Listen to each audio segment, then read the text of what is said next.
Pakistan. This is breaking news that we've got visuals that we're about to show you, exclusive footage received a few hours ago of the Hizbul designated terrorist Syed Salahuddin seen holding funeral prayers in public in Rawalpindi. These are visuals, as we just told you, that are coming in from Pakistan. Now, top intelligence sources are interpreting the presence of Salahuddin in Rawalpindi as a clear suggestion that the Pakistan army is aware of his exact location and, in fact, even helping these groups.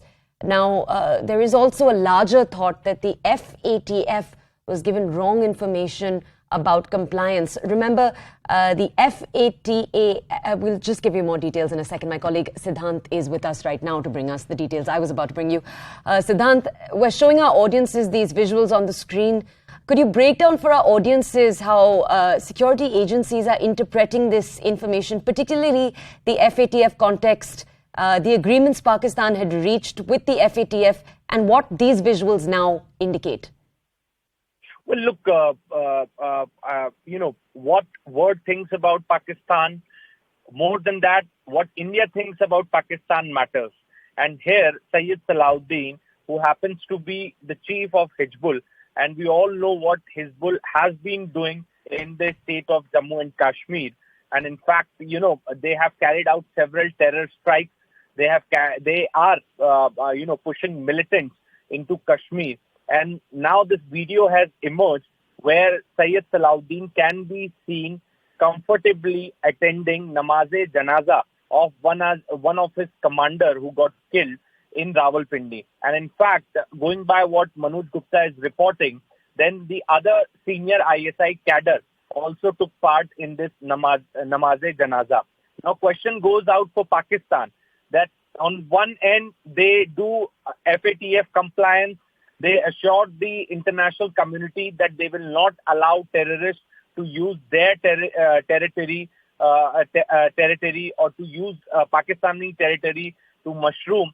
But look, on the other end, there is a proof. This is a proof that Syed Salahuddin is very much present in Rawalpindi, and along with the other senior ISI cadre, he has attended Namaz-e-Janaza in Rawalpindi.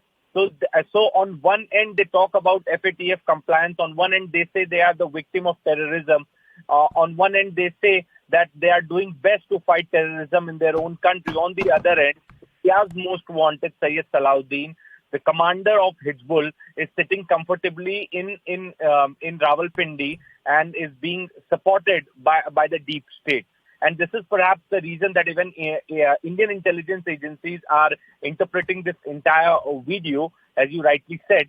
And in fact, they are going to raise this issue in the World Forum. And it is very important to expose Pakistan, because on one end, they say they are the victim of terrorism. They say that the radical groups are mushrooming in the country. They say that Afghanistan is sending terrorists to Pakistan.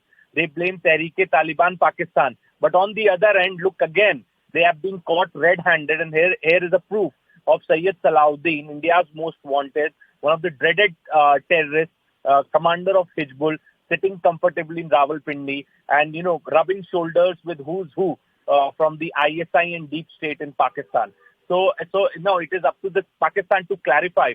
And in fact, India has given several proofs to the international community also, at the same time to Pakistan, in the form of dossier.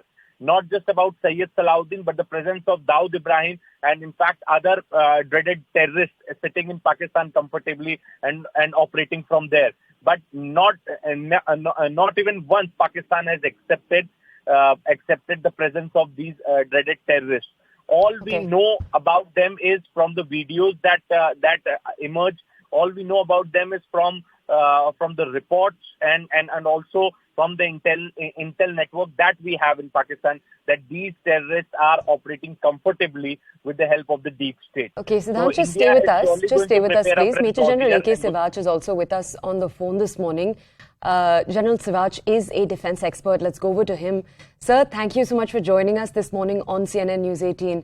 Sir, we're highlighting the release of this visual, and I just want to understand from you, sir, When such visuals get released and you have the Pakistani government denying A, the presence, and B, any kind of coordination with such terrorists, what usually takes place after? When the visuals have come out as proof, how does one seek accountancy with the Pakistan government, and what typically happens? What is the immediate fallout? Because we are discussing FATF and the longer term fallout over a few months, but is there typically short term feedback that we see taking place? Do we see the Pakistan government react, especially when there is such concrete proof? Absolutely. No doubt about it. Pakistan is completely stand exposed. Now, Sayyid Salahuddin, who is a Hizbul Mujahideen commander, he has been now spotted in one of the funeral of one of the top commander. Right. And there is a suspect that possibly he's been eliminated by Tehreek-e-Taliban Pakistan. Within the night, in case, that Lashkar-e-Toba chief Hafiz Saeed and also Jaish-e-Mohammed chief Masood Azhar, they have been also shifted in the safe house. So the point is that Pakistan is an epicenter of terrorism, and they are telling that they are already in the jail. But actually they are not in jail, they are free. And now Pakistan deep state is worried that they possibly may not be eliminated by Tehreek-e-Taliban Pakistan. Now they are trying to shift them in a safe houses which are basically looked after by ISI. Now the question comes is that why the world is having double standard as far as Pakistan is concerned. Now, Pakistan was involved in money laundering and terrorist funding. It was need to be downgraded from grey to blacklist. But kind courtesy America, because America needs some bases in Pakistan to overlook Afghanistan. Okay. They have helped him to come out of the grey list. But the fact is that Pakistan is still epicenter of terrorism. It is not only Tehreek-e-Taliban Pakistan, but also Lashkar-e-Toba, Jaish-e-Mohammed, Hizbul Mujahideen.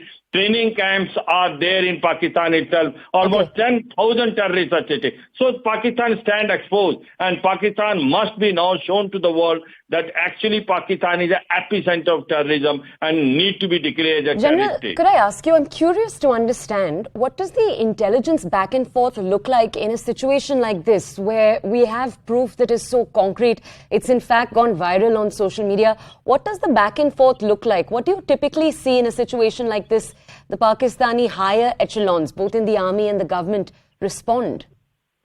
The point is that Pakistan is such a country that is always on a denial mode. They keep on giving some sort of excuse that possibly they do not agree on whatever has been shown, even by the electronic media. But as on today, as the time is passing by, as it is, they are already in a financial crisis. The condition is very bad. On top of that, you find such photographs or videos coming on the social media. Pakistan stands to be isolated. But my point is that has Pakistan corrected itself? It is only on denial mode. It keeps on saying, that there is no terrorism there. They are not sponsoring terrorism. And the fact is that there is a difference they are creating between good and bad terrorists. A good terrorists, which are Lashkar-e-Toba, Jaish-e-Mohammed, which are they sending toward India, or basically bad terrorists which are basically fighting against Pakistan, Tehreek-e-Taliban Pakistan. Pakistan